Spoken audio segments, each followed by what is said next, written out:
On dira peut-être que le monde est depuis longtemps familiarisé avec l'ennui, que l'ennui est la véritable condition de l'homme.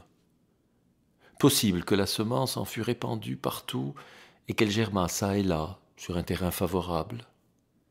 Mais je me demande si les hommes ont jamais connu cette contagion de l'ennui, cette lèpre, un désespoir avorté, une forme turpide du désespoir, qui est sans doute comme la fermentation d'un christianisme décomposé.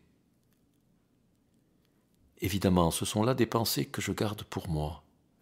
Je n'en ai pas honte pourtant, je crois même que je me ferai très bien comprendre, trop bien peut-être pour mon repos, je veux dire le repos de ma conscience. L'optimisme des supérieurs est bien mort. Ceux qui le professent encore l'enseignent par habitude, sans y croire. À la moindre objection, ils vous prodiguent des sourires entendus, demandent grâce. Les vieux prêtres ne s'y trompent pas. En dépit des apparences, et si l'on reste fidèle à un certain vocabulaire, d'ailleurs immuable, les thèmes de l'éloquence officielle ne sont pas les mêmes. Nos aînés ne les reconnaissent plus. Jadis, par exemple, une tradition séculaire voulait qu'un discours épiscopal ne s'achevât jamais sans une prudente allusion, convaincue, certes, mais prudente, à la persécution prochaine et au sang des martyrs.